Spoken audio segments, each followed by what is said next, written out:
Welcome to golden simple சமையல். இன்றைக்கி நம்ம ரொம்ப ஈஸியாக ரசம் எப்படி வைக்கிறதுன்னு பார்க்க போகிறோம். இதுக்கு தேவையான இன்க்ரீடியன்ஸை என்னென்னு பார்க்கலாம். ரசத்துக்கு புளி இந்த அளவு எடுத்திங்கன்னா கரெக்டாக இருக்கும். மிளகு 1 ஸ்பூன், ஜீரகம் 1 ஸ்பூன், காஞ்ச மிளகாய் 3, தக்காளி 1, முழு பூண்டு 1, மல்லி 1 ஸ்பூன், கருவேப்பிலை கொத்தமல்லி கொஞ்சம். அடுப்பில் ஒரு கடாயை வச்சு மல்லியை வறுத்து எடுத்துக்கலாம். வறுத்து அரைக்கிறனால மல்லி நல்லா அரைஞ்சிடும், டேஸ்ட்டும் செமையாக இருக்கும். இப்போ நல்லா வறுத்தாச்சு, இதை மிக்ஸி ஜாரில் போட்டுடலாம்.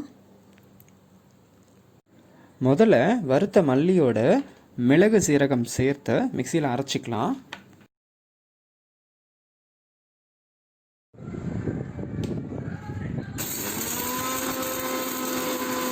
இது நல்லா அரைஞ்சிடுச்சுங்க. இப்போ தோல் உரிக்காத பூண்டு 1, தக்காளி சேர்த்து 1 பாதியாக அரைச்சிடலாம்.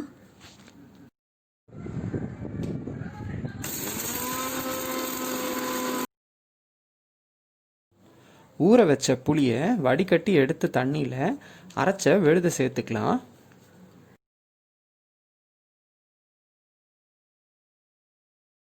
அது கூடவே 2 சம்பு தண்ணி ஆட் பண்ணிக்கலாம்.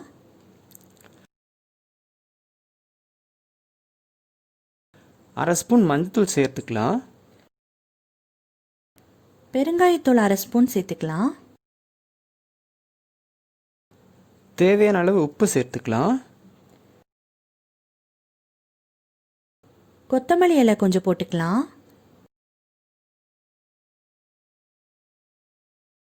அவ்வளவுதான், ரெடி ஆயிடுச்சு. அடுப்பில் ஒரு கடாயை வச்சு கொஞ்சம் எண்ணெய் ஊற்றிக்கலாம். எண்ணெய் சூடாயிடுச்சுங்க. இப்போ கடுகு போட்டுக்கலாம். கடுகு வெடிச்சிருச்சு. இப்போது காஞ்ச மிளகாய் உடச்சி போட்டுடலாம். கருவேப்பிலை கொஞ்சம் போட்டுக்கலாம். லைட்டாக கிளறி விட்டுடலாம்.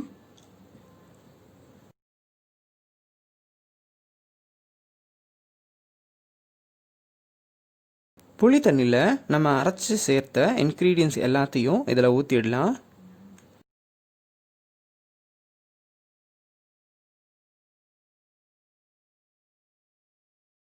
ரசத்தை பொறுத்த வரைக்கும் ரொம்ப கொதிக்க விடக்கூடாது. இது மாதிரி லைட்டாக கொதிக்க ஆரம்பித்தோன்னே கேஸை ஆஃப் பண்ணிவிட்டு கொத்தமல்லி தூவி விட்டுடலாம். வீடே மணமணக்கும் சிம்பிளான ரசம் ரெடி. இந்த வீடியோ கண்டிப்பாக உங்களுக்கு பிடிச்சிருக்கோன்னு நம்புகிறோம். ரொம்ப யூஸ்ஃபுல்லாக இருக்கும்னு நினைக்கிறோம். லைக் பண்ணுங்கள், ஷேர் பண்ணுங்கள், எங்கள் சேனலை சப்ஸ்கிரைப் பண்ணுங்கள். Thanks for watching.